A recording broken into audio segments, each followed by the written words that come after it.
किसी ने बहुत खूब कहा है कि यदि भाग्य सोया हुआ हो तो व्यक्ति अपनी मेहनत से दो समय की रोटी तो कमा सकता है, किंतु जीवन में उस लग्जरी को प्राप्त नहीं कर पाता जो हर व्यक्ति की चाह होती है। किंतु यदि आप एक वृषभ राशि के जातक हैं तो धन के कारक देवगुरु बृहस्पति अब अस्तगत अवस्था से उदितगत अवस्था में प्रारंभ हो चुके हैं और 18 अक्टूबर 2025 तक वृषभ राशि वाले जातकों के लिए अपने कारकत्व को निभाते हुए धन दृष्टिकोण से संबंधित समस्याओं को करने जा रहे हैं समाप्त।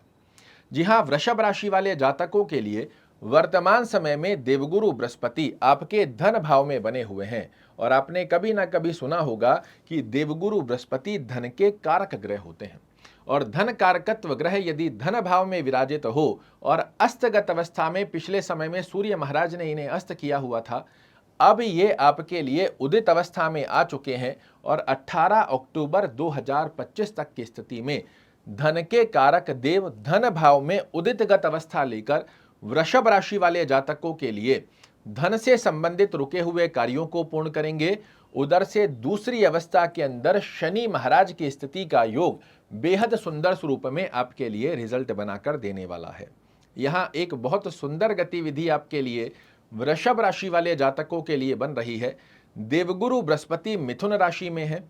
शनि महाराज कहाँ विराजित हैं तो देवगुरु बृहस्पति के घर में, और बुध की युतिगत अवस्था, ये तीन ऐसे संयोग बन रहे हैं जो एक दूसरे से एग्रीमेंट करवाते हैं कि आप मेरे घर को खराब मत करो, मैं आपके घर को खराब नहीं करूंगा, और दोनों मिलकर सात्विक गतिविधि से एक अच्छा योग बनाते हैं। और ये तीन ग्रहों की स्थिति का योग वृषभ राशि वाले जातकों के लिए उदितगत अवस्था में, उधर से शनि महाराज वक्रीगत अवस्था में और बुध महाराज अपने लंबे समय से नीचस्थ अवस्था को छोड़कर अब जो राशि परिवर्तन कर चुके हैं, ये तीनों ही स्थितियां वृषभ राशि वाले जातकों के लिए काफी सुकून भरी रहेगी। पिछले समय में जब देवगुरु बृहस्पति, देखिए समझिए, यही वो देवगुरु बृहस्पति हैं जो पिछले 13 महीनों की अवस्था में आपके लग्न में बैठकर आपके व्यक्तित्व को, आचार विचार व्यवहार स्वभाव, इन स्थितियों को प्रभावित करते रहे, बड़े बड़े लॉसेस की स्थिति का योग बना कर देते रहे, दाम्पत्य जीवन को प्रभावित किया, लक फैक्टर की स्थिति को प्रभावित करते रहे। अब ये जब अपने कारकत्व भाव की स्थिति में आते हैं ना, तब आपके लिए एक अच्छा रिजल्ट जरूर से बना कर देते हैं और अनुभूति आपको खुद को होगी, क्योंकि प्रत्यक्ष को प्रमाण की आवश्यकता होती नहीं है। देवगुरु बृहस्पति धन से संबंधित आपका फाइनेंशियल दृष्टिकोण अभी से ही लेकर, क्योंकि 6 तारीख को ये उदित हो गए हैं, 10-11 तारीख से इनकी डिग्रियां बढ़ना चालू हो जाएंगी। 10-11 तारीख के पश्चात ही धन से रुका हुआ आपका कोई कार्य है वो पूर्ण हो जाए। आप किसी से पैसा मांगते हैं वो नहीं दे रहा है, अभी से लेकर 18 अक्टूबर के मध्य में अपनी तरफ से थोड़ा सा शाम दाम दंड भेद नीति अपनाने का प्रयास करो, आपका पैसा इसी ड्यूरेशन में निश्चित रूप से आ जाएगा।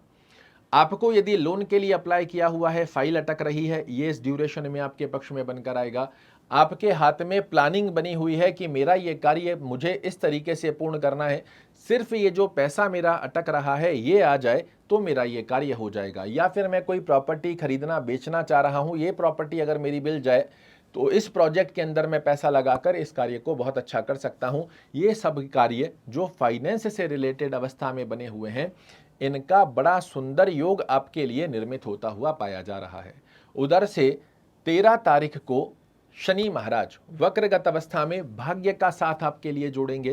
कर्म क्षेत्र की स्थिति को एक्टिवेट करने जा रहे हैं। तो जब धन का सपोर्ट मिले, भाग्य का सपोर्ट मिले और कर्म क्षेत्र में आप उसे ऐड कर दो, यही होता है परफेक्ट मसाला जो कि इन तीन ग्रहों ने मिलकर एग्रीमेंट किया है वृषभ राशि वाले जातकों के लिए। एक बार इस समय को थोड़ा सा अपनी तरफ बनाने के लिए प्लानिंग के साथ में आप आगे बढ़ो। मैं आपको विश्वास दिलाता हूं, धन से संबंधित स्थितियां, कार्यों में रुकावटों की जो स्थितियां बन रही थी, बार बार एक्सपेक्टेशन के अकॉर्डिंग रिजल्ट की स्थितियां नहीं बन पा रही थी, कर्म क्षेत्र में कुछ ना कुछ ऑब्स्टेकल की स्थितियां बन रही थी, ये 10 तारीख से लेकर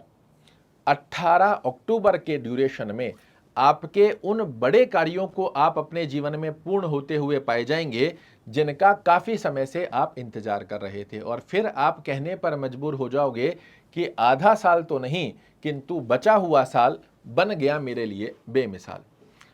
एक ही अवस्था का यहां ध्यान रखना है, देवगुरु बृहस्पति। यदि आपका वृषभ लग्न भी है तो देवगुरु बृहस्पति की जो स्थिति बनती है ये कुंडली के आपके अकारक ग्रह होते हैं। ऐसे में आपको क्या करना होता है, बुध और शनि की स्थिति को मजबूत और देवगुरु बृहस्पति की स्थिति को थोड़ा सा यदि आपने बैलेंस कर लिया तो देवगुरु बृहस्पति को अपना कारकत्व तो देना है किंतु ये चीजों को डिले ना करें। उसके लिए क्या करना चाहिए, तो ओम गुरुवे नमः इस मंत्र का नित्य एक माला जाप करना आपके लिए बहुत अच्छे लाभ देगा।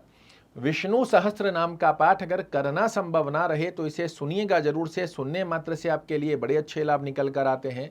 साथ में ही चलते फिरते ओम नमो भगवते वासुदेवाय नमः का जाप करना बहुत अच्छा है। गुरुवार के दिन कुछ ना कुछ पीली वस्तु का दान आप जरूर से कीजिए। क्वांटिटी की कोई नीड नहीं है, चाहे आपने 5-10 रुपए का गुड़ चना लेकर गाय को दे दिया, चने की दाल लेकर गाय को दे दी, कोई पीला फल पीली मिठाई किसी मंदिर में दे दिया, ऐसा कोई भी प्रयोजन करते हैं ये एक बड़ी सुंदर अवस्था बनाकर देगा। वहीं दूसरी तरफ शनि की स्थिति को परिपूर्णता से एक्टिवेट करो। यदि देवगुरु बृहस्पति की स्थिति के साथ में शनि महाराज आपकी कुंडली में एक अच्छे भाव में बने हुए हैं, आपके ऊपर ना ढैया चल रही है ना 7.5 चल रही है, फिर भी मैं कहूंगा शनि के एग्रीमेंट को एक्टिवेट करने के लिए आज से ही ओम शन शनश्चराय नमः का शाम के समय में एक माला जाप करना प्रारंभ कर दीजिए। थोड़ा सा समय निकालकर शनि चालीसा का पाठ करना या सुनना, दोनों में से जो संभवत स्थिति बनती है इसे फॉलो करो। अपने राइट हैंड में एक ब्लैक कलर का धागा जरूर से बांध कर रखो। हर 45 से 50 दिन में पुराने धागे को चेंज कर दो, नया धागा फिर से धारण करके रखेंगे, इसका एक बड़ा अच्छा योग बनता है। यदि आप वृषभ राशि की एक महिला हैं तो वही धागा आपको अपने लेफ्ट हैंड में बांधना है, राइट हैंड में नहीं।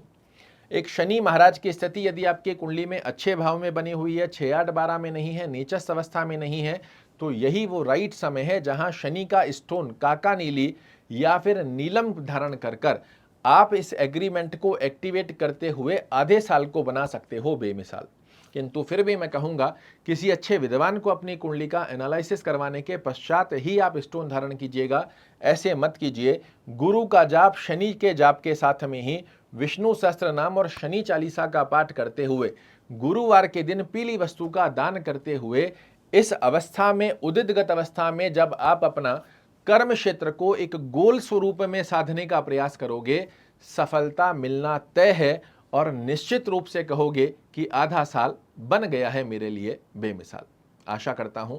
मेरे द्वारा दी गई ये जानकारी आपको पसंद आएगी। कल फिर से एक नई जानकारी लेकर आपके सामने उपस्थित होऊंगा। तब तक के लिए नमस्कार।